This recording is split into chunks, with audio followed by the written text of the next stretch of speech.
Alrighty, welcome back everybody to the Tradewaiters podcast, the comic book club where we read a different trade paperback every single week. I'm Daniel and Gordon Nathan. We're brothers. We read comics. Yes, we do. And you dressed for the occasion today. You wore a Batman shirt. Yeah. I don't have a Batman shirt, or else I would have worn it. That's such a But if I did, it would be way cooler than nerd yours. thing to say. You're hardly a nerd. I think so. I don't really have a whole lot of nerdy shirts anymore.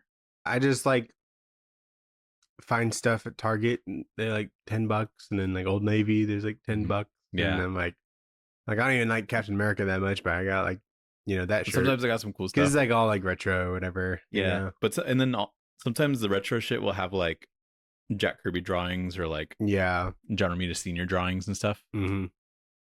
Whenever I see that like out in the wild with like, and I'll be like with Sophie, I'm like, that's a Todd McFarlane Spider-Man. Yeah. And she thinks it's like a superpower that I have. And she thinks it's magic. She on her episode, she like had like a Jay Lee cover, and I like clocked that. Oh yeah, but she's that like, that was a hard one too because it was Nightmare Before Christmas. Yeah, she's like, how do you know that? I'm like, I don't know. I'm he's burdened by this. He's got a way about him. It's just I mean, that's like one of the most recognizable cover artists, though. I feel like Totally Jay Lee, especially now. Yeah. But anyway, we got different time codes in our description. We got the book, which is Batman 66. We got Back Matters in the pull list, but we start with the news.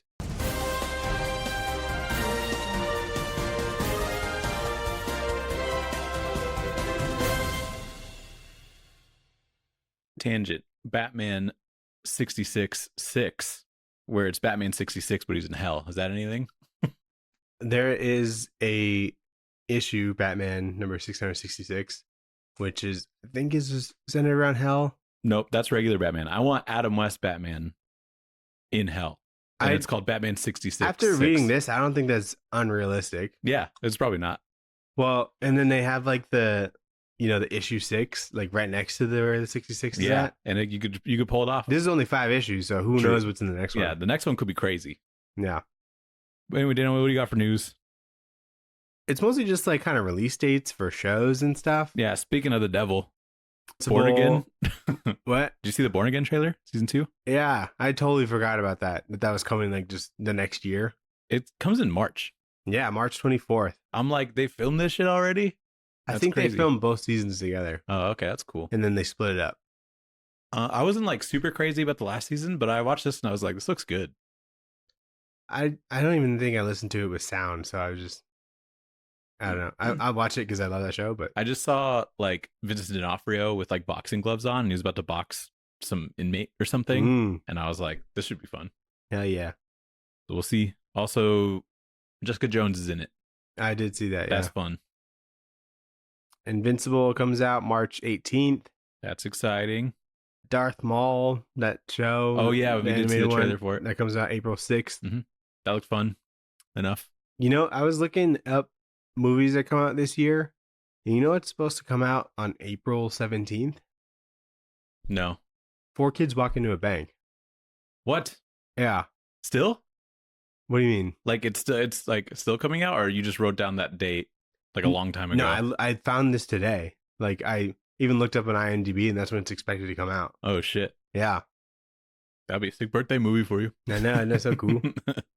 I'm sure that's going to be pushed back, but no one's just officially announced that it's being pushed back yet. Yeah, because we're getting trailers for stuff in like June and stuff so far. Surely we'd see either a trailer or like a set photo or something, or even anything from like Matt Rosenberg. I don't know if like anyone really cares about set photos of just some kids, That's true, but at least a trailer you think we'd have at this point. But if it's a thing, I'm down to watch it. It seems fun. Yeah, definitely. I feel like we have to. Mm-hmm. Maybe it'll be like a limited release kind of thing. I'll find it somewhere. We got April solicitations. Nothing that crazy except Headlopper's coming back. Headlopper's back in April. Yeah, that's super exciting. It's like the Andrew 4th McLean run, but it's technically issue number 17 or something. Apparently it's a 10-year anniversary relaunch. Like that's why he's coming back to do it. Has it been 10 years? Yeah, so and he's just started doing in another 2016. And what's up? He's doing number 4. He's doing 4 issues. Yeah, I think so. But that's a good book. It's fun. Sweet. So excited to see him back on some stuff. There is from Marvel. It's called Hold on. They posted something. It's called Reborn Ultimate Impact, and apparently has to do with the Ultimate Universe in some way. So maybe they're regretting their decision to end it, or maybe just parts of the Ultimate Universe are coming into Marvel again. I don't really know what's going on, but I think that's kind of funny. You don't even know what it is. I don't even know what it is. So what's funny about it? But it's funny that they're like, it's all gonna end like last month is when they said that. Yeah, I mean, they had like Ultimate Endgame as like a series, right? And then everything's basically ending. But now they're like, you know what? Absolute Universe is doing pretty good. Maybe we should like keep something going. So we'll see what that ends up being. Yeah, I mean, but it has a May 2026 date. None of the books were like top 10 books, you know, yeah, and they sales have no motion. And stuff like that. No motion. I hate a reboot. Yeah. This just proves it. But there's some swings like that I appreciate. This was today. I don't know if you heard this. Did you hear about Sal Buscema? Passed away. What? Yeah. At the age of 89. Dang. He's worked, for Marvel for decades. Here's just a few of what he worked on. Avengers, Fantastic Four, Thor, Marvel Team Up, Submariner, Daredevil, Nova, Eternals. It's like a huge list. And he had 3 major Spider-Man series, and he worked on the Hulk for 10 years. And he did Brahms Space Knight as well. Nice. Yeah. So very unfortunate loss. He's a titan. That's a bummer. A few days shy of his 90th birthday, apparently. Ah. But that's always that name. Like you hear that name a lot when just like randomly looking at like old comics, I feel like. Especially old Marvel comics. Mm-hmm. But yeah, Marvel legend. Yeah, dude, a lot of 70s and 80s stuff. Mm-hmm. Some Ghost Rider. He did Howard the Duck. Master of Kung Fu. A lot of stuff. Dang. Yeah, isn't that crazy? Yeah. As of recording, it happened today. What else you got? I don't got anything else. All right, cool. That's it. Well, what book did we read this week, Aiden? We read Batman 66 by Jeff Parker and a bunch of other people. Jonathan Case, Ty Templeton, Joe Quinones, Sally Gerald. Yeah, name each Ruben Procopio. in each of the stories. Colleen Cooper, right. But this is supposed to be like a comic book version of the show or movie or both? Both. So he had a show and a movie? Yeah. Adam West? Yep. Man, that guy had motion, didn't he? Yep. So this is like a comic book version of that. Each issue's kind of like an anthology, which is why I'm surprised it has so many volumes. Because normally you don't see like an anthology series really going that far. It's like not a continuous thing, but it's adapting something that's episodic. Mm-hmm. So it's bound to be kind of episodic in itself. True. So yeah, it feels like just episodes of the show. Like there wasn't some long overarching thing, You don't think so in the show? Yeah, I don't think he had just like this romance that he's trying to rekindle or something. You don't think there's an arc for him to get the shark repellent? There should be, but there isn't. I want to see that. I actually do want to watch that episode. And it's like, it's got Joker and he has like a surfboard. He's like running on the beach or whatever. Seen that? I think it's fake. Could be fake. I think I like what this is, and it works well. And it's kind of like almost what I was expecting, but a little bit better than I was expecting. Like they could have just had this logo and then it could have just been whatever. Yeah. But I think it would have been fun if it looked like this, but also was just like a little more serious, but it was just in this like dress basically. So they had like, it's like a 5-issue arc, and it's really just the things that Batman had to deal with in this time. But, it's like kind of little. They felt like episodes, but with like a little bit more, basically like just with a higher budget. Tissue kind of thing. Yeah, that's what this is. It's like if there's a limited budget. Yeah, pretty much. If they could, this would have been the best show of all time. Dude, it would have been, if they could make, Batman jump and grapple onto his Batcopter, back in the day, that's what they would have done. And but since they can't, they make him do it. There's like a trippy dream sequence. Or yeah, a lot of psychedelic sequences in this. So yeah, it definitely does feel episodic in that way, but there's some crazy action. There's a lot of crossover books that are probably more like that. Like Batman 66 and something else? Yeah, like Archie.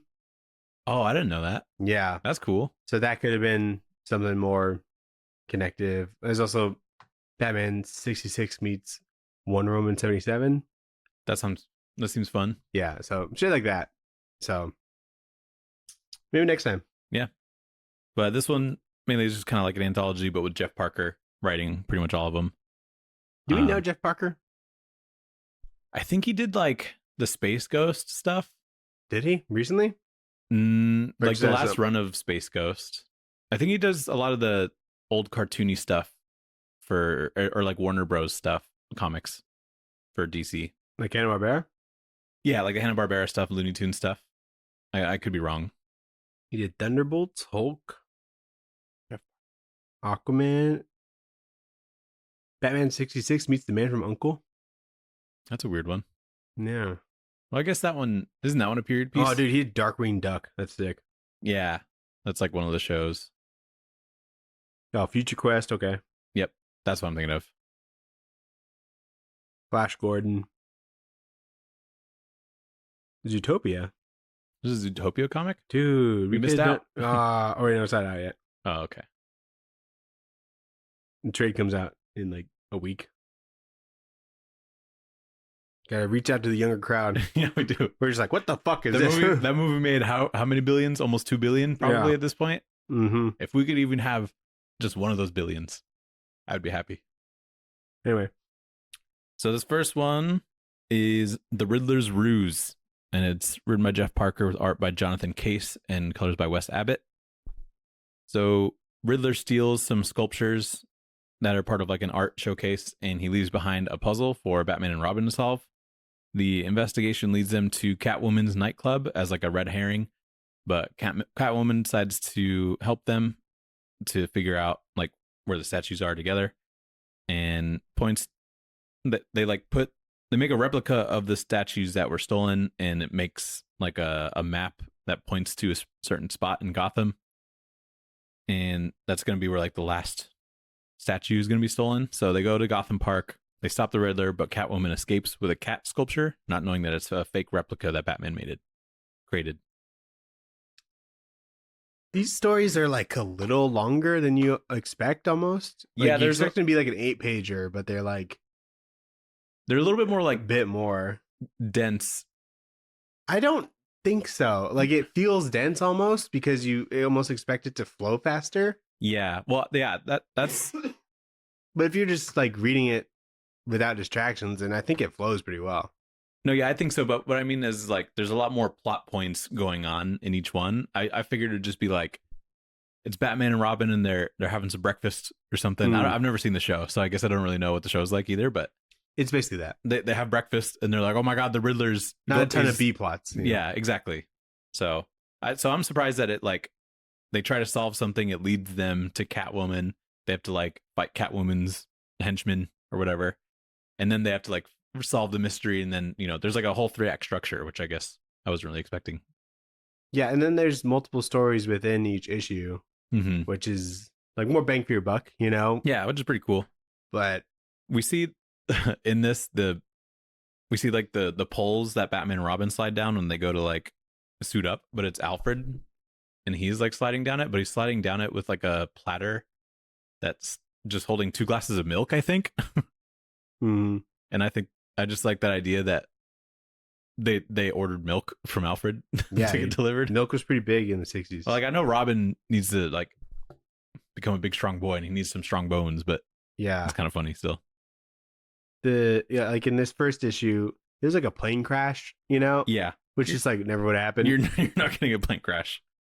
And there's some really good coloring in this issue, though. I love the coloring on this specifically because it's Wes Abbott. So it's like so odd because it almost feels like it's got like a 3D effect. Yeah, because there's just it looks like opposite colors like overlaid on top of what the colors are. Yeah, and a lot of omnicolor. It really like, fits effects. in the retro style. I like the coloring in this one a lot. It feels like you could put on some like retro 3D glasses and get something out of it.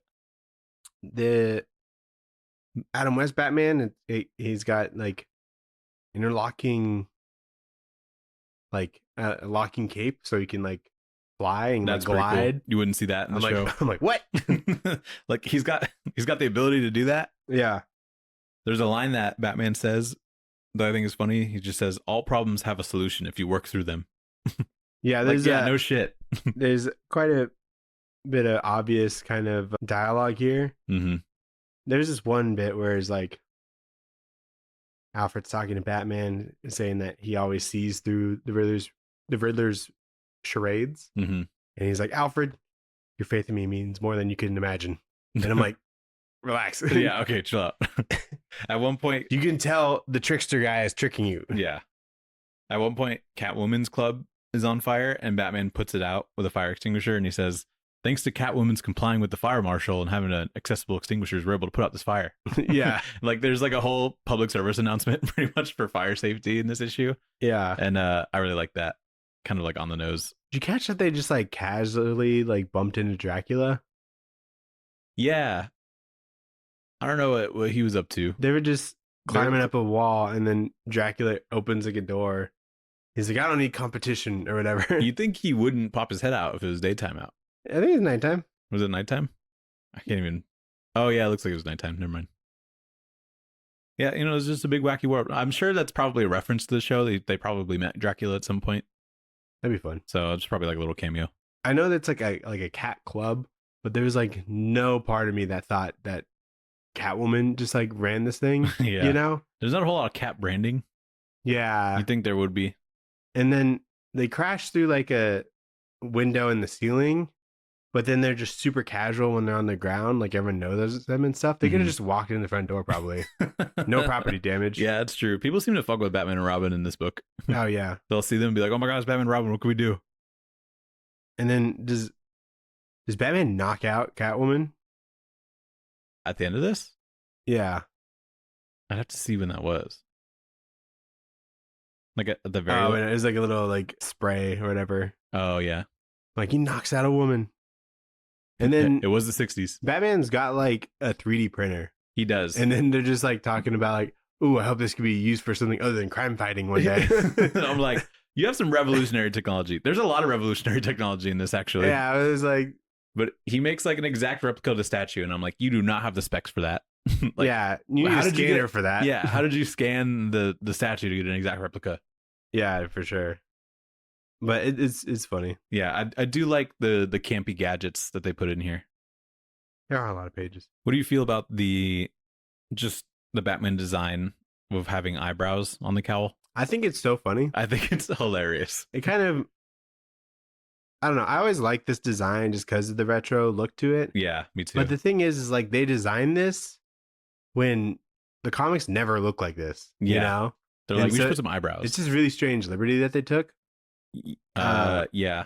Well, but the color scheme is like the best. It's like blue and gray, which is top tier Batman. In this one, it's just a lot of blue. It's like light blue and like a dark blue.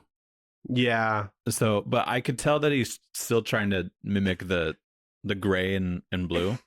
Yeah. What do you mean he never looked like this in the comics? Because the only liberty I think they took was just the eyebrows. I mean, they kind of make it to where like he's got this faceplate part. Yeah. Oh yeah, that part. And then the eyebrows. Then like the nose is really defined. Yeah, that is just a very practical. Yeah, like effect looking thing. Like when you look at like toys or like Legos or something, it's very distinctively like that. It is. Yeah. Mm-hmm. He was like this pretty early on, Yeah. And so I was just kind of like that. It's almost like a Mandela effect that Mike Allred did not work on this. Dude, I know. His covers are so fun. His covers are the best and really like the best artist for this. Maybe that's why they sold so many volumes of this. Maybe. People love an Allred cover. There's a compendium of it. With like 1,000 pages, I think. Holy shit. I looked into it. You did? Oh, wow. I just like at first because I was like, I think there's a big collection of this. If there's a compendium, it probably sells well. So, I mean, maybe people just have some level of nostalgia for it and they like the episodic nature of this. I think if I started on this market. I think if I started on this, and really you can pick up any issue. That is good. Which is like impossible. If you know that this is episodic or whatever. Yeah, you just if you see an issue that has like Mr. Freeze on it, you could be like, oh, you could just that'll be fun the to Mr. read. Freeze story, the self-contained thing, and then maybe a backup issue or story. But I feel like this is the only Batman book for some time now where you could just pick up any issue and it's fine. And if you just, you don't have to be bogged down by any sort of like story arc or maybe continuity. like it just that lasts this doesn't long, at work least. as like as arcs, like this. Yeah, like some issue that would take or some problem that would take multiple issues. It seems like I think probably not. You'd probably get tired out by some of the like the dialogue, maybe some of that dialogue of what they are trying to develop or anything like that. I did get kind of sick of like the Riddler. Like I didn't really want to see like more of him after his story. Yeah, so if this was like a 5-issue Riddler story, I'd be like, there's a lot going on, I think. So yeah, you're probably right. I think this is its strongest as a anthology like it is. Yeah, like I didn't read this and think like anything was missing, like we get some Joker, we get some everybody. Yeah. So the next one is Emperor Penguin, written by Jeff Parker. They all are, with art by Ty Templeton and Wes Hartman on colors. Pop quiz, Daniel, spell Emperor. Emperor. Good job. I had trouble spelling it, and I was like, "Where's the double R?" I think there's a double R in here somewhere, and then I replaced the Emperor. I swapped the O and the E at some point. I was having a hard time, and I was like, "I wonder if Daniel knows how to spell this." This is like the Emperor's New Groove, and then like I know, but I feel like that one has isn't a double like R. the Emperor like in Star Wars? Yeah. Yeah, so it's like that's the most normie thing I think I've ever heard you say. Isn't it? Well, like there's isn't there like an Emperor? He's like in Star the Wars? Sith Lord and like Lord Sidious. Yeah, but they call him the Emperor. Yeah. Sometimes. Oh yeah, and then like the Empire and shit. So it's like Empire is spelled differently for Emperor. You know what word I have a fucking problem with? What? Gotten. Like Gotten? Yeah. Why? I'm like, is that like proper English? No. But it's like in a dictionary. I mean, like everything's in a dictionary now, right? Like Merriam-Webster. Yeah, gotten. So it's like, I use it, but I don't know what like would be more proper to sound normal. I think that's kind of like I'd gotten sick. I think it's like this, the triangle peg fits in the circle hole kind of thing. It's like it's probably better just to say got. I got sick. I think there's unless you're like super past tense, and I think what you're saying is like I've gotten sick before. Right. But you could say I've got sick before. Maybe it's just like a vibes thing. I think so. I think sometimes it's English probably is vibes. not making you sound smart. Yeah, true. But yeah, I was just baked, and I was like, that's not. That is the crazy thing. That doesn't work, does it? And so, anyway.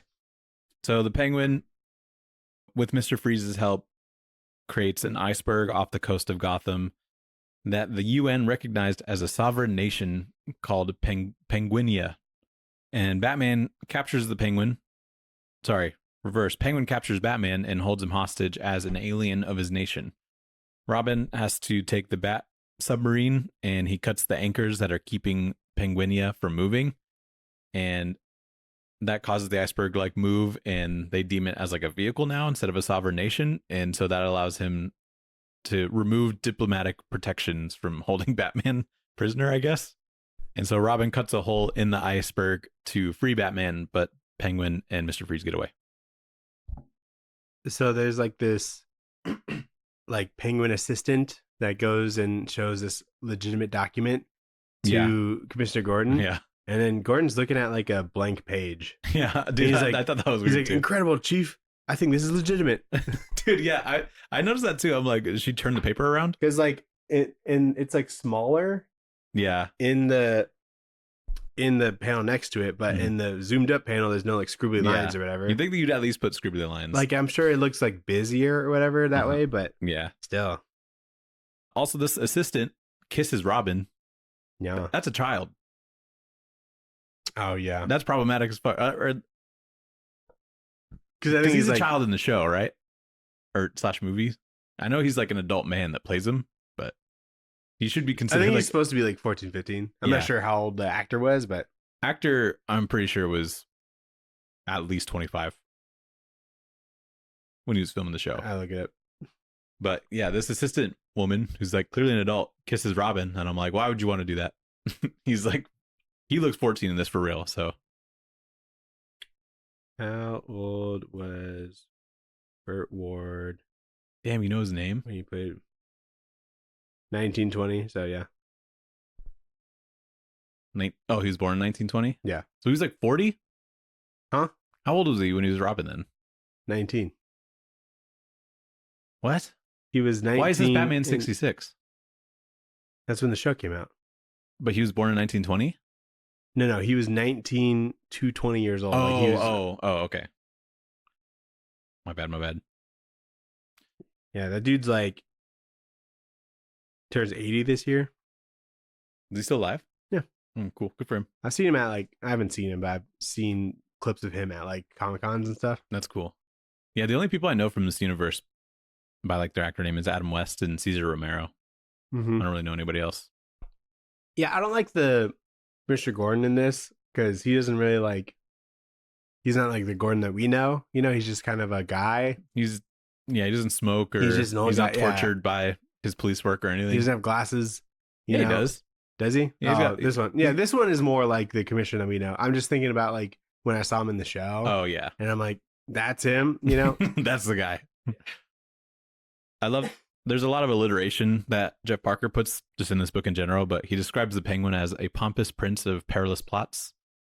And he does that a lot, consistently throughout the book, and I'm always pretty impressed by it, to be honest. But I guess Mr. Freeze is German. Yeah, he's super German accenty sounding in this. Yeah. And he's got some fucking eyebrows, dude. I want to see what he looks like in the show, because if they deliberately put some eyebrows on that dude, he's got to look crazy on the show. I mean, I think it's possible that there might be some characters in this that weren't in the show. Probably. Because wasn't Mr. Freeze... Oh, no, he totally was. He was? I know he wasn't created for the... Oh, yeah. Damn, look at those eyebrows. Yeah. He looks like a reverse Lorax. I know that Batman the Animated Series made the design that we know Mr. Freeze for today with the dome over his head. Yeah. But yeah, that is interesting that he's here. But something that aged poorly in this book is Penguin has some henchmen that are wearing a shirt that just says goon on it. And I think I need one of those shirts immediately. Yeah. Because that is so funny. It's funny not just because it says goon on it, but the fact that he put in the effort to just how are people going to know who these guys are to me? Yeah. And he's like, I want them to know that they're my goons. A quote that also didn't age very well. Batman's in, the prison or whatever. He's like, you can't keep an American citizen in an ice dungeon, Penguin. Yeah. That one stings a little bit too hard right now. Whoa. I'm like, wow, he's way ahead of his time. I need to send this to Jeff Parker and be like, you called it. You son of a bitch, you've done it again. I think Robin cuts a hole in the iceberg, but he's below the water when he does it. So I don't know how this whole iceberg hasn't just flooded like the Titanic. Well, you know how in Pirates of the Caribbean, where they have the boat that they flip upside down and they walk on the bottom? Yeah. The air is in there. You think there's still an air pocket bubble thing? Yeah. Yeah, I think that's how that works. I think once the air vents out, that's when it would have sank. But so it's sealed off on the top. I think a door is just closed probably. But yeah, he's got some sort of heat ray thing that was able to open the door. They do have some good tech in this. Also, just this whole ice sovereign nation, like the iceberg, not something you'd see in the show. No. So I like the ideas here. Did Batman just kind of create Mr. Freeze or something? Did you pick up on that? Yeah, he seemed pissed that he was like that because of Batman. He said, "You cut me off from the world of warmth forever. Then you spilled freeze fluid on me. Now you will never return to your life." Do you want to go for the accent? No, I don't really know how to do a German accent, or else I would. It's just high pitched and loud, I think. I think you're just... No, there's I mean, he's probably high pitched and loud because he's a villain or whatever. Yeah, and I'm just thinking of like World War II. Yeah. It's like, now you will never return to your life. Where it's like, what? Another ship is going in, but we did not collect the fee. See, that's like every Hitler's German cartoon character. That's pretty good. Anything else on that one? You know, there's not really. I tried looking up people who could do like Adam West impersonations, but I don't think anyone can really do it well. You know, he just had this kind of very it's singular. That can't be hard to do. I just don't think there's a market for it. Maybe. Yeah, it is kind of. But he was in like he was in Family Guy. Yeah, he's the president or whatever. It's kind of in between like Nixon and like Jeff Goldblum in a way. But it's like a softer Jeff Goldblum. Yeah. Anyway, he was always pretty good in Family Guy. Yeah, rest in peace. The next one. Yeah, we got Chandel's Chanteuse, I think is that word, but it's with art by Jonathan Case and colored by Wes Hartman. So Batman and Kathy Kane are going on a date to a concert, but the singer is the villain named Siren, who uses her singing powers to brainwash men into stealing the valuables off of their dates, like their necklaces and jewels and stuff. But Batman has meditated enough to be immune to this very specific thing that Siren does. So Siren uses like a special throat spray and creates like a high note that throws Batman into like hallucinations. And then Kathy has to save Batman by like pouring some water on her, and then the police arrest the Siren. But this villain's kind of cool, I think. Like, yeah, it seems like it fits. It seems like something that could be in the show too, and she would just like sing, and then the men would act like they're all. And they even like hinted towards like some dude in like a fur coat like helped her get that throat spray or whatever. That I think that's supposed to be like the Sandman. I don't know. He seems just kind of. He just seems like some dude like in a big guy. fur coat. But yeah. But it's interesting that she's like a siren, so her voice only works on men. Mm-hmm. So the women are like completely conscious. But I love the switch up in art style when Batman like hallucinates. There's a couple really cool pages. Some of them are like watercolor painted. Oh, which is pretty cool. So I really like that aspect of it. And this is like some of the funky stuff. Yeah, like it's top tier art in here. Super. I would have loved if the art changed to like a traditional gritty Batman style for like a page. Like if he's in these hallucinations and it just changes to like modern Batman for like a page. That'd be something. That would be fun. Who's to say that doesn't happen later? That's true. That's very true. But yeah, that was a quick one. So then the next one is The Joker Sees Red with art by Joe Quinones. Yeah. And colors by Maris Wicks. So the Red Hood shows up to Gotham and he's doing some crimes. And he wants the Joker as like part of some vendetta, or he's going to keep doing crimes. So Batman and Robin decide to use the Joker as bait to get to Red Hood. And they get the approval from the Arkham Doctor, Dr. Overbeck. And it turns out it was all a plan for Joker to escape. And Red Hood is actually Dr. Overbeck. And then Batman and Robin had like a tracker on Joker, so they were able to like just go get him pretty much. That's all that one is. Yeah, somehow like the dome was able to connect, like it was almost trying to replicate the Joker's mind or something, and it kind of brainwashed him or something. I think Dr. Overbeck was doing some experimental technology where he tries to like manipulate people's minds. Yeah. With like some machine, but because the Joker's so crazy, it like affected Dr. Overbeck's mind instead and turned him into Red Hood. There's like something like that going on. But I do love just Joe Quinones' version of Batman 66. Do you like the white eyes? Yeah.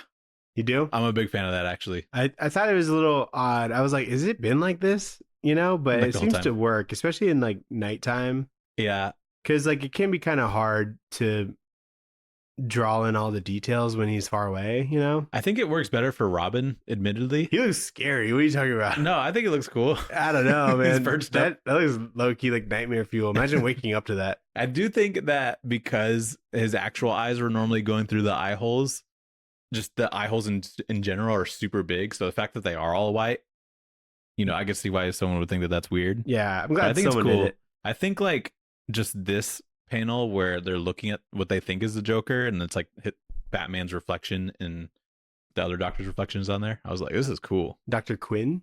It was Dr. Quinn, yeah. That was an interesting inclusion. So that's someone who wasn't in the show. No, because she wasn't created until the animated series. Yeah. That's a fun little inclusion. Yeah. There is... And then that doctor is all the Dr. What was his name? Beck or something? Overbeck. He's also German. So another German accent in there. Yep. A lot of evil Germans, I guess. He didn't seem that evil, though. He just happened to be German. Oh, yeah. I think he just made a mistake. That turned him evil. I like that they kept the Cesar Romero, like, painted on mustache. Oh. When you first see the Joker, you could, like, see that there's, like, little mustache lines. Let me see. Oh, okay. Yeah, you could see it, like, here and there. Yeah. Like, when it's a close-up on his face, you could, like, definitely see it. Oh, that's such a funny decision. He just hung on to it. He just didn't want to get rid of it. That's what I heard. Yeah. He's like, just paint over it. Should do that with Superman, you know? That's true, yeah. Wouldn't have that bad CGI. But next one is called Scrambled Eggs. And it's with art by Sandy Jarrell and Rico Renzi on colors. Batman and Robin are captured by Egghead, and they're put into like this glass dome egg thing.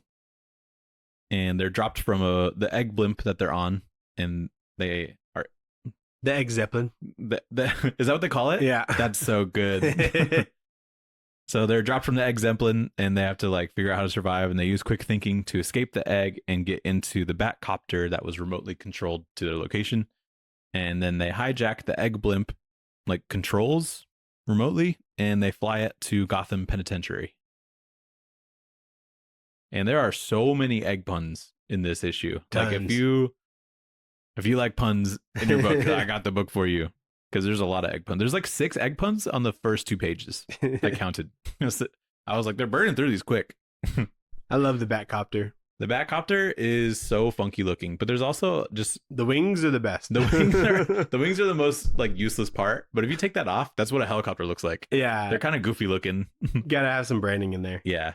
So the wings are awesome. Yeah, so they're falling in this glass dome, but then Batman's remote controlling the Batcopter, but also doing like math, like physics, in order to kind of time like the nosedive of the copter and how fast it can go, so that they can jump off and fucking grapple it or whatever. It's funny to think that he's smart enough to do all of that, but he has to ask Robin what the speed of like free fall is, or like what the speed of gravity is. Just 9.8 meters per second squared. Yeah, he like knows the other formulas. He knows how to just time the trajectory of the fall and everything, but he has to ask, what was that pesky number again? Yeah. I have a little Batcopter. Do you really? Yeah. Whoa, you do. I've never seen that. It's got the wings and everything. Yeah, dude. I don't know where I got it. It's a little dusty. That's cool as fuck, though. Yeah, dude. Hell yeah. Like I kind of get sick of like having like a bunch of little like knick-knack things, but I wouldn't get rid of this. Yeah, that's a good one. Yeah. Is Eggman, is that his name? Egghead? I don't know. I got it mixed up with like Egg Foo, like the Iron Man villain. Oh yeah. Because he's kind of funny. I funnier. wonder if Egghead is a thing in Batman comics somewhere. Maybe. Like it is Egghead though? Yeah, it's Egghead. Like I wonder what the most recent Egghead appearance was. Looks like he's really only on the show. Mm-hmm. I guess he appeared in the Lego Batman movie. Oh, yeah, I could see that. I see. Introduced him into the comics as an inmate of Arkham Asylum. I just found this random article, and it was like psychotic Batman villains Nick Cage could play. And it's just a picture of Nick Cage next to Egghead. He was in his first appearance in comics is Gotham Academy 15. Really?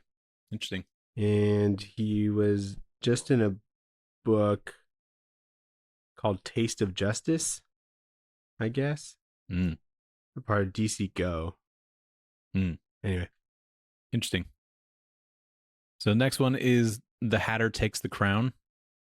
So the Queen of England's royal guards report that their hats are stolen, and Batman and Robin hear about this, and they fly to England suspecting that the Mad Hatter is responsible for the stolen hats. So when Batman crashes Hatter's plan to steal the crown jewels, Hatter flies off in a hat-shaped hovercraft, and Batman has to like grapple onto the hat and like hang onto it, while Robin drives the Batmobile that they have. They have like an England British version of the Batmobile. Yeah. Which is fun. And like a Rolls Royce looking thing. Yeah, and he shoots it down with a bat beam, and Hatter is arrested.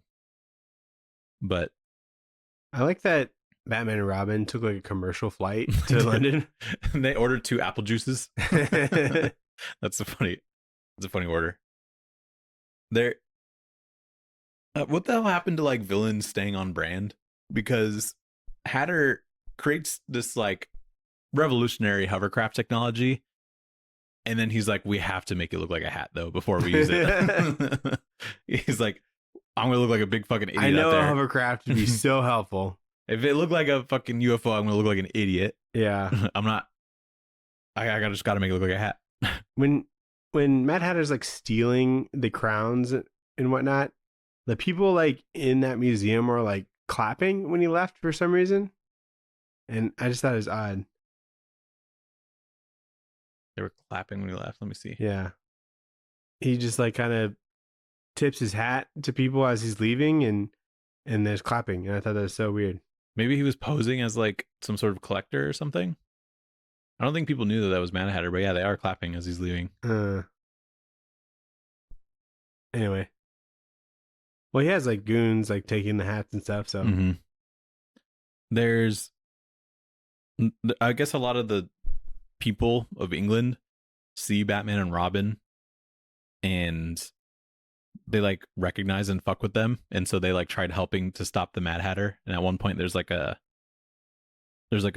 ship in the river, and they're trying to shoot like a water hose at Mad Hatter to like shoot him down. And I think that's kind of fun that people in England know of Batman and Robin. And they're able to get like the civilians to help out.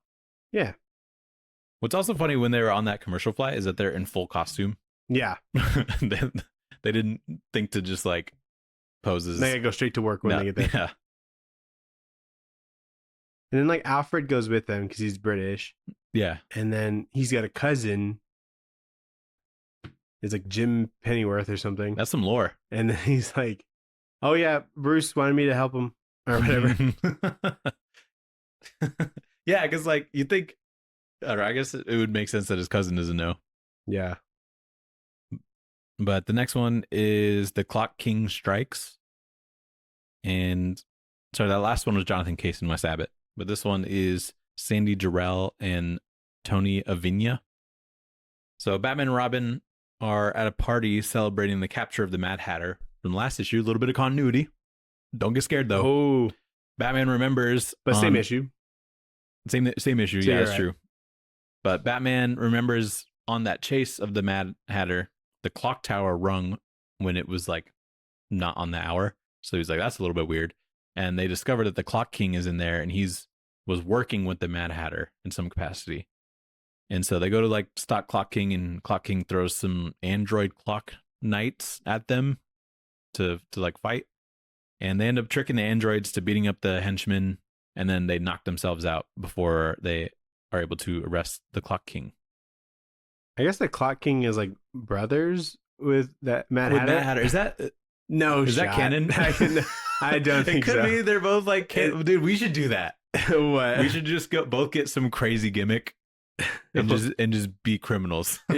Yeah, dude. Mad Hatter DC. What's his name? Jervis Tetch. Okay. Yep, Tetch. They mentioned that. Clock King DC. William Talkman.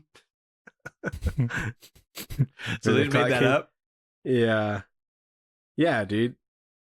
Anyway. I'm looking it up.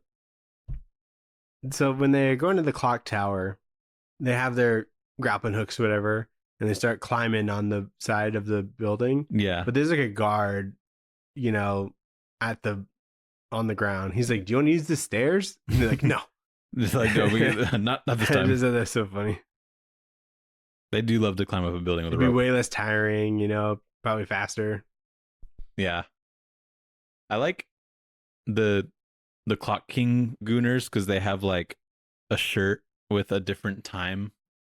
Like it's like a picture of a clock, but they have like a different time on each one. I don't know if you noticed that, but maybe that's like how he numbers his Gooners. Yeah. He's like, this is the 6 o'clock guy. Yeah. And I just think that that's such a silly detail. But also he like made an android out of nowhere. That's some crazy technology at this time too. Because these are like robots that are fighting them. Why would he make them knights? I don't, maybe just like fit with the England, I guess, like vibe to be knights. They look like Elden Ring, like enemies. But then the next one is The Sandman Says Goodnight, with art by Ruben Procopio and colors by Matt Wilson. Yeah. So Chief O'Hara of Gotham disappears, and Batman finds sand on Commissioner Gordon's desk, so he thinks it's the Sandman's doing. The Sandman now has a sand that puts people in like a sleep trance that also makes them controllable. And so he hijacks a fire truck and he's shooting sand at like the whole city through the hose. Batman and Robin are also hit with the sand and they get captured. And Sandman's trying to use Batman to get to the Batcave in this like controllable state. But Batman realizes this and he starts lucid dreaming, and then he breaks himself out and arrests the Sandman.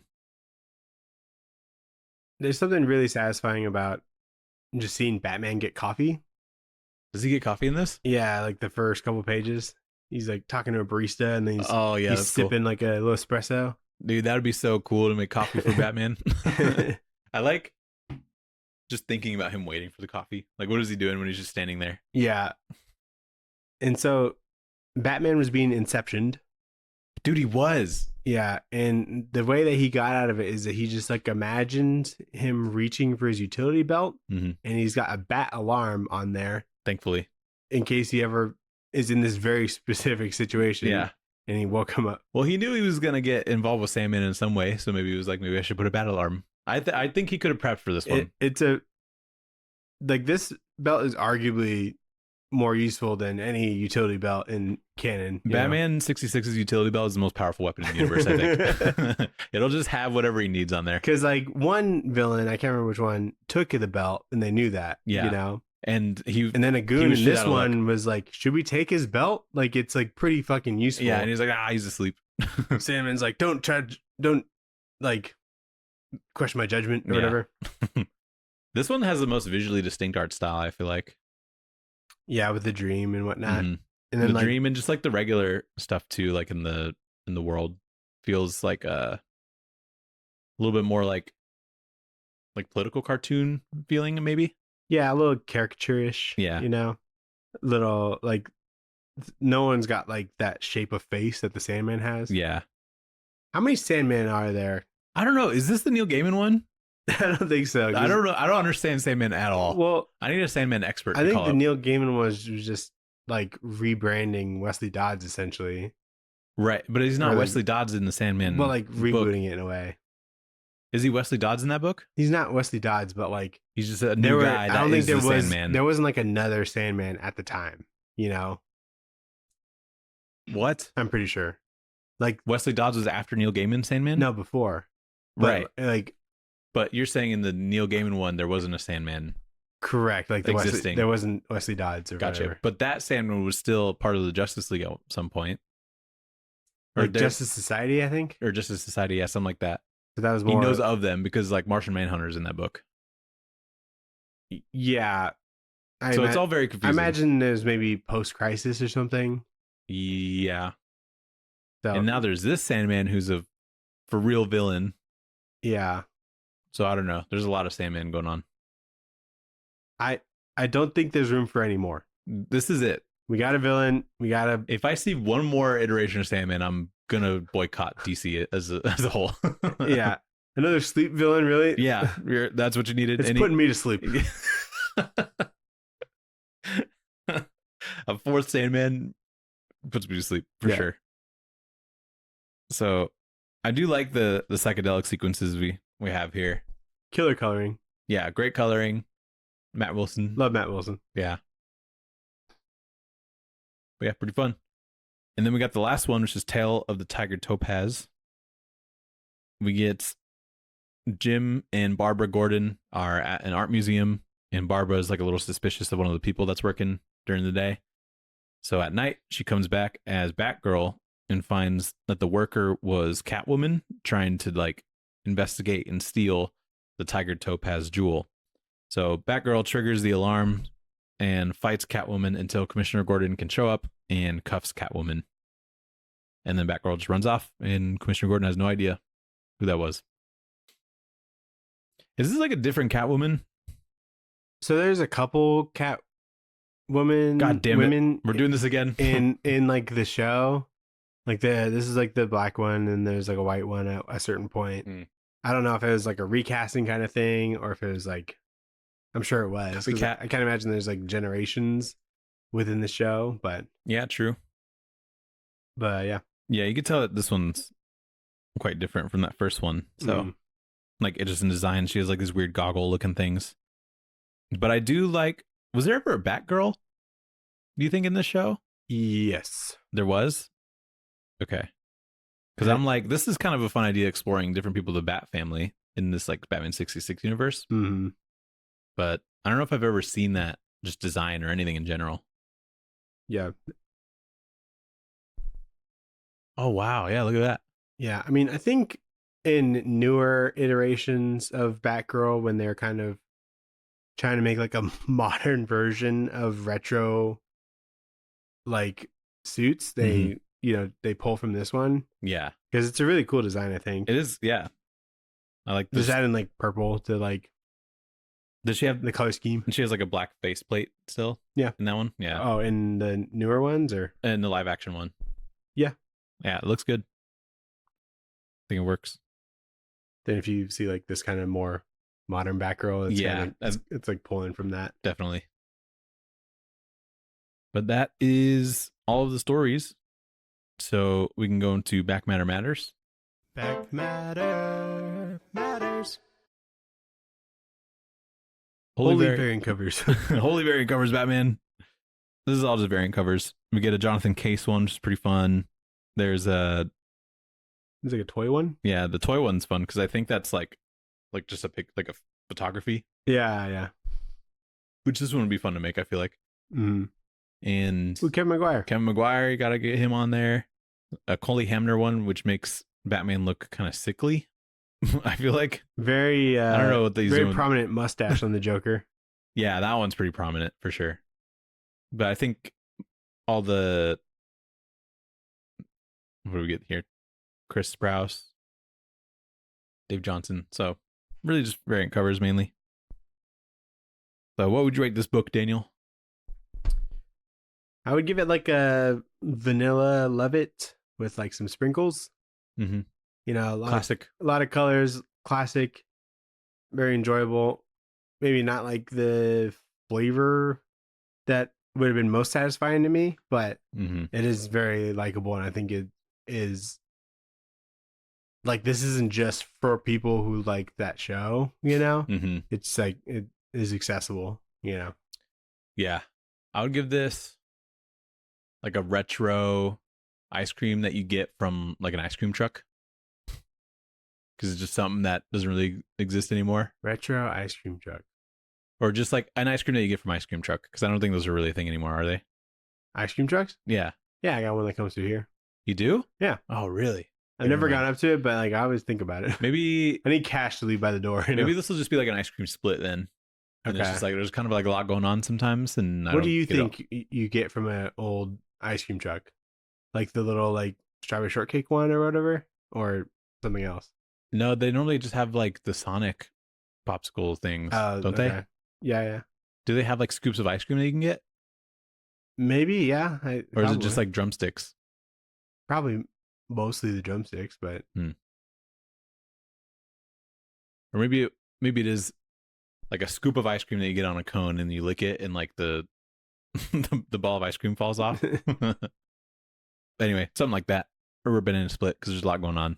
But I like it. I just won't read the rest. Yeah. But it's fun for what it is, and I appreciate its existence and why it fits. Yeah, it was on the list just because I was like curious. Yeah, it's a very just unique thing that celebrates an entire culture of Batman. It like always caught my eye when I saw it at the shop, you know? Yeah, and in a way, this is like a corner of Batman's history that just is never touched again, really, if not for this book. Essentially, yeah. Yeah, so if you do enjoy some of the campiness and silliness of that generation of Batman, you can get that with this. Yeah, it's like taking those like ideas that would have been in like retro books, but in a more digestible form. Yeah. So pretty fun. Let's see what this is rated on Comic Geeks. Oh yeah. What do you think? I think this is looked at highly. Does it break 4? I think it just is 4.0. This trade got 4.0. Really? Yep. Dude, I'm a fucking beast. The pull is, what did you shove in your box? What are you getting this week? So many Absolute books come out this week. Do they? Absolute Batman 16. Absolute Wonder Woman 16. Absolute Martian Manhunter 8. And then Green Lantern 31. And I'm pretty sure it's all I'm getting. Yeah, I'm just getting Manhunter 8. Yeah. So that's cool. DC. All DC books for me this week, which is interesting. What did you watch, Nathan? Did you read anything more? I did read some stuff. I read Spider-Man Noir #3 that you lent me. Oh, okay.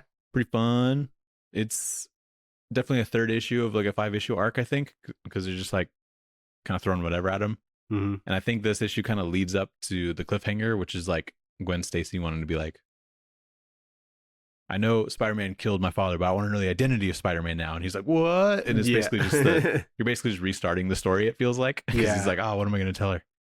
But I still like it. It's fun to have a book where there's somebody punching and killing Nazis. Yeah. So I fuck with that.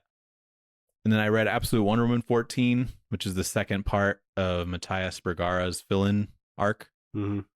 And he is just so electric in this. Nice. There's an Absolute Zatanna, which is cool in this. And it's the intro to the like Absolute Batman crossover, which takes place in issue 15, I think. So, right. So I'm wondering if I should try and just binge through all the Absolute Batman stuff real quick to 1, decide if I like it, and 2, just to take all that in, I guess. Right. And then I read the Batman Arc M special, or the Absolute Batman Arc M special, which is the just annual, I think, but it was by Scott Snyder, Frank Thierry, and Joshua Hickson on art. Oh. And it was like a really solid one-shot issue of just like a really fucked up situation, but just the creation of Arkham. Yeah. And Joshua Hickson is really good at like those types of books. This really fucked up crime noir type stuff. Nice. Is cool. Yeah, he's good. Yeah, I like him on the stuff. What'd you read? I didn't read anything other than our book. That's fair. The slap on the wrist. I'm sorry, Nathan. That's okay. I failed you. Do better next time. Did you watch anything? I did. I watched 3 movies this week, Daniel. 3? And one of them I watched twice. Ooh. Oh, did you tell Sophia that it was good? I told Sophia that I think she would like it. I was thinking, I'm like, oh, Sophia missed out, dude. I know. Like, so yeah, we saw 28 Years Later, The Bone Temple. Mm-hmm. Banger movie. Banger, dude. It's so good. It's interesting because it feels quite different from the last one. If you didn't like the first one, you'll like this one. Yeah, it almost seems that way. But what's crazy is that Sophie did end up liking this like a lot. Uh-huh. She liked it so much that she was like, because she didn't like 28 Years Later. So that's why I didn't like, yeah. She didn't even want to see this. But when I saw it, I was like, it's so good. Like, it'll probably be like a top 5 movie of the year for me, I think. Yeah. And it's only January. Great fucking way to start. And I'm like not excited for anything else, probably as much as I think I will enjoy some stuff coming out this year. Like Dune's cool, but like I'm not crazy about Dune, I don't think. Doomsday. Maybe. Like it'll be fun. Evil Dead Burn. That'll be cool. Supergirl? Yeah, but you know. Godzilla -0. That'll be sick. But like it just I could see, I wouldn't be surprised if this was like a top 5 movie of the year for me already. So it was really, really fun. And Sophie liked it so much that she was like, I think I get why people like 28 Years Later now. Like the movie before this. That's crazy. Isn't that insane? And then she was like, I want to watch 28 Days Later. But mostly because she was like, if we turned her. I think so. So we might watch the first two because I haven't seen them either. Low key. Huh? Oh, yeah. I haven't seen the first two. But she was also kind of... You could skip weeks if you want, but... Oh, okay. There's like good stuff in there. Yeah. But I like this one a lot. I mean, I think the Dr. Ian Kelsey or whatever his name is a really just interesting character.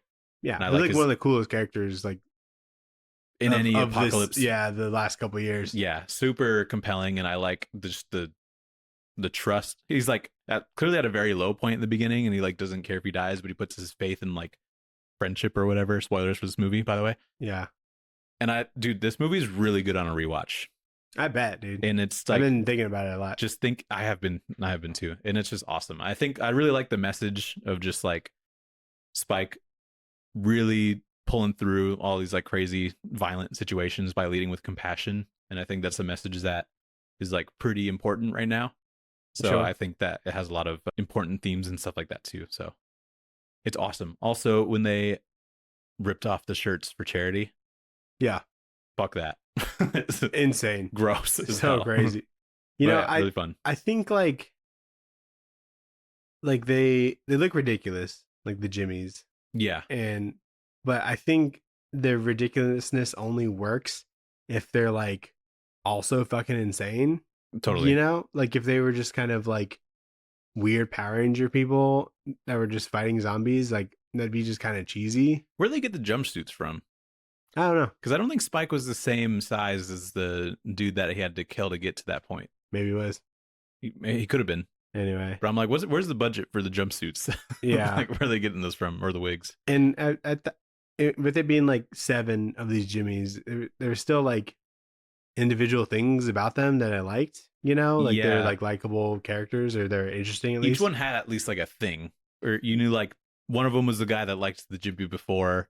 One of them's like the actual nice one. 2 of them are clearly like the fucking crazy ones that are buddies. Like, yeah, you can, even though you don't, I mean, I guess you do know their names because they're Jimmy, but some of them are fucking crazy. Mm-hmm. And there's a scene in this movie that, like, I was watching it and I was like, I never want this to end. Yeah. Which is the Iron Maiden part. Right. The whole time I was giddy. Like, the whole time I was like, I can't believe what I'm fucking watching right now. And it's the best thing ever. It was so fun. Can you believe Ralph Fiennes doesn't have an Oscar? Dude, it's insane. It's criminal. It is bizarre. He should get it for this. Dude, if he gets it for this, for that fucking cunty performance he was putting on, where he really adopts that role, it's awesome. And he made Satanism look kind of cool. More like Rafe fine as hell because he's naked in this movie at one point for some reason. Yeah, but it was cool. You know, full spoilers. It was cool to see that he was able to see that like his shit like worked. Yeah, you know, like right at I love that. Yeah, right at the buzzer beater. Because if he died without knowing that, like I guess that is like a choice. But I it's still just kind of satisfying. Yeah, I like that they had that moment where Samson pulls up and he's like, "Thank you." Yeah, and I don't know. I watched it twice. I couldn't hear what he said in response to that, but it is a nice moment. And the only criticism I have is like if he is dead, because he does get carried off by Samson or whatever. I'm pretty sure he's dead. But if he is dead, I feel like Spike would have stayed there with him until he died, because he kind of just nails that head Jimmy to the fucking cross and then leaves. Yeah. But leaves Ian Kelsey or the doctor just there. And you'd think that they would like send him off by having him be a part of his bone temple that he spent like decades creating. That's quite the process, it seemed like. You know, I don't know if they necessarily be able to maybe like replicate it well, like bury him there or something, you know, so that he could like be a part of this like monumental thing that he like dedicated his life to at this point. Yeah, but I like that he's also just a good therapist in general. Yeah, because just listening to people talk and whatnot. Yeah, I wanted this movie to be like 30 minutes longer, honestly, dude. Yeah, like there could have been like another Jimmy scene or something, or like a little bit more. Yeah, it feels like they could have had some sort of like it's really tight, you know, which works and I think is what makes it like likable. But I feel like there was enough there to be like 2:30, you know? I think they could have put more horror stuff in it. Yeah. Because it's not really a horror movie. There's like 3 or 4 jump scares. Dude, when I saw it the second time, that theater was loud. I knew when all the jump scares were coming and I still jumped. Oh. It was like a super loud theater for some reason. That one, like the zombie, I think that gets Jimmy at the end. Oh, that yeah. scared the fuck out of me. I knew that one was coming out to make sure to be prepared. I think it was there could have been like a little bit more zombie stuff. Like it's pretty light in this. Yeah, it doesn't really like in that, like I know these characters and there's, you know, a rage virus or whatever going on, but you don't really see that many zombies in it. So I feel like if it was 20-30 minutes longer, you could put more situations where they're running and stuff, and it makes it feel more like what the last one was. Yeah. I don't think it's necessarily a criticism, but it just is interesting that it's different in that way. And I like that. So what else did you watch? I watched Silent Hill, the first one. The movie. Okay. Is that old? Like it's like 2000s or something? 2006. Okay. How was that? It's pretty good, actually. Yeah. It's definitely a early 2000s horror movie. So is that based off a game? Yes. Or the movies have games? I'm pretty sure the game was first. Okay. I don't really know. I've never really interacted with Silent Hill at all. I've never played the games. Are awesome. I heard the games are awesome too, but I never like played any of them, watched like YouTubers play them or anything. Like I don't really even know what it is. I just know about Pyramid Head. Yeah. And he's like the guy. Not a great name. I mean, it works. He's got a pyramid on his head. Yeah. Sean Bean is in this, Lord of the Rings. Oh, okay. And I'm like, is that the Lord of the Rings guy?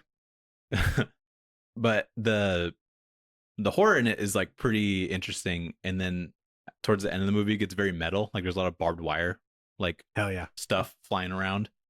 So it's pretty cool. I like the first movie. I think it's actually pretty good, even though it feels like early 2000s. What made you want to watch that? Because Parker really wanted to see Return to Silent Hill. And I'd mentioned to Sophie I had never seen like any of the Silent Hill movies. And she's like, what? And she looked at me like I was crazy. She really likes this first Silent Hill movie for some reason. And Return to Silent Hill that came out? Return to Silent Hill is the one that just recently came out. And I watched that this week as well. And so the first Silent Hill I think is like pretty solid movie overall. I liked it. This one is awful. Ooh. But it's not even awful enough to be like a fun bad movie. Yeah, it sits right there and just like boring. It's just there.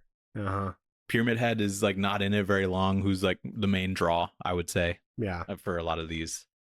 It feels like Hallmark made a horror movie. Oh. Like the beginning stuff feels like a Hallmark movie, like to a T, where he's got this girl that he loves, and you see like their relationship, and she just lives in Silent Hill, I guess. And before Silent it gets Hill all fucked up. Silent Hill is this town that was normal, but there's like a cult of like devil worshippers that were in there, and then something happened to the town where there was like a big fire. It's like a coal mining town, and I think there's like a big fire under the town, which made like a bunch of ashes and stuff come up and burn down the whole town. But then when you enter the town, it looks like a normal town, and something triggers that puts you in like a different dimension, and then it turns into just like this really crazy demonic town. Okay. And you could be there. In the first Silent Hill, it's interesting because Sean Bean is there looking for his wife, and his wife is in the same spot that he is in the town, but in the demon dimension. Yeah. And they could like feel that they're close to each other, kind of. So there's like alternate dimensional planes, I guess. So are there Silent Hill movies in between these? Yeah, there's 2. Okay. I think those are supposed to be all right. Okay.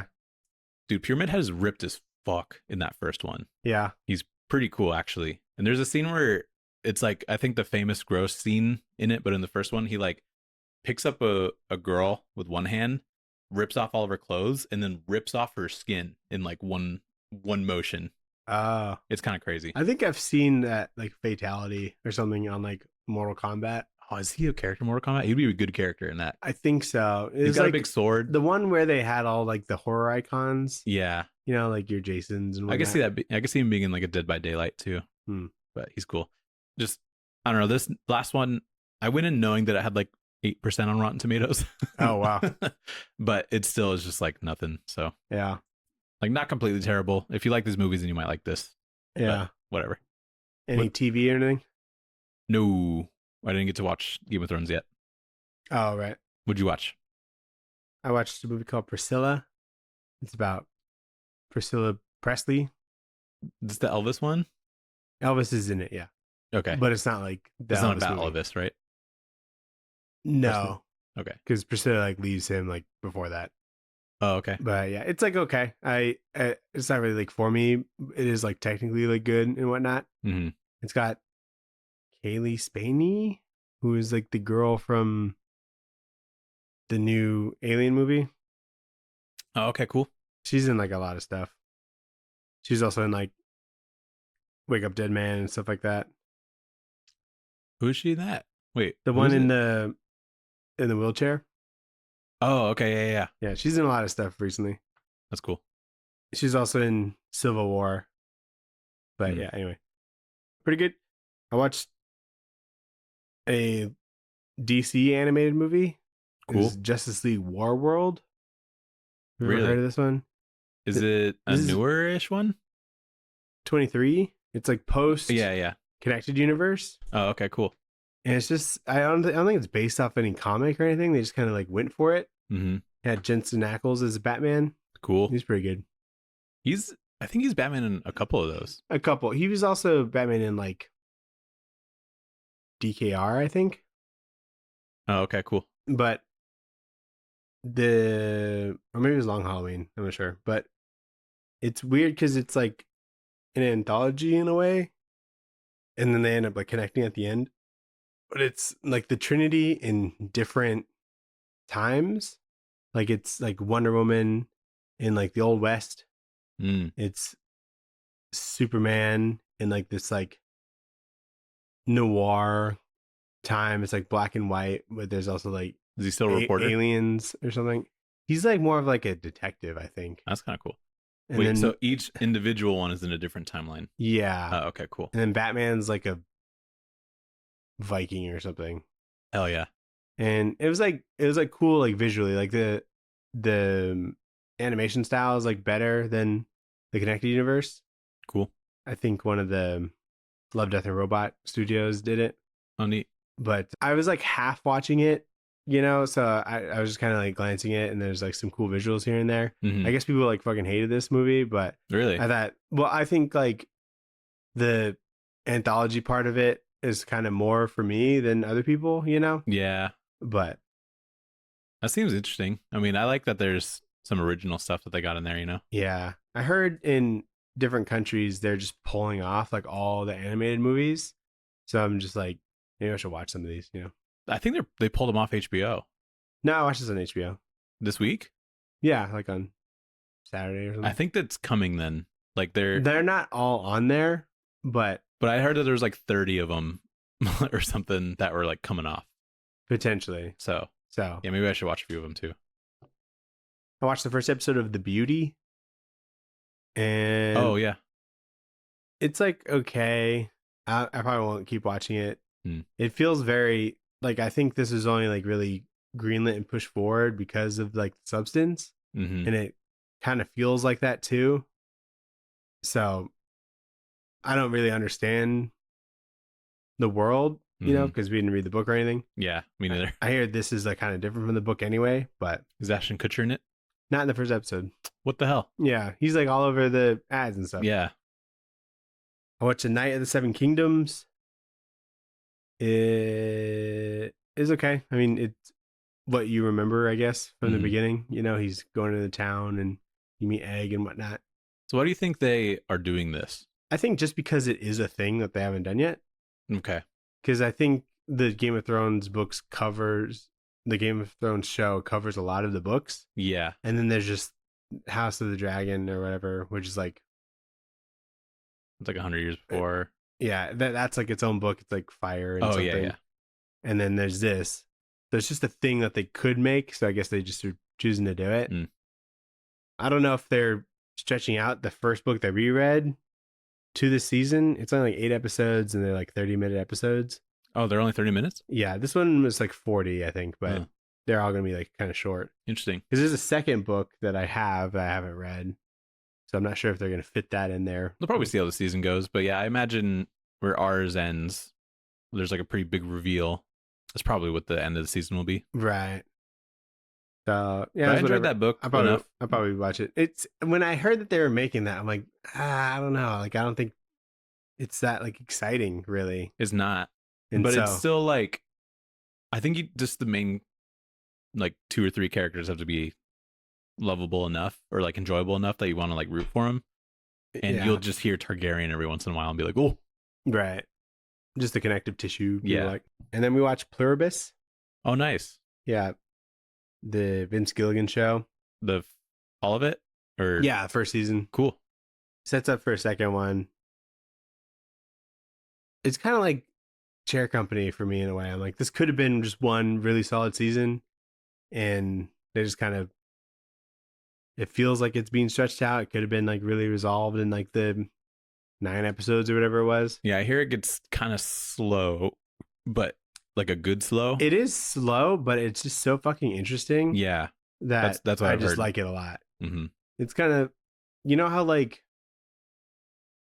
Mr. and Mrs. Smith was like, it was really good, but you kind of weren't really sure why in a way. It was just really likable. Yeah.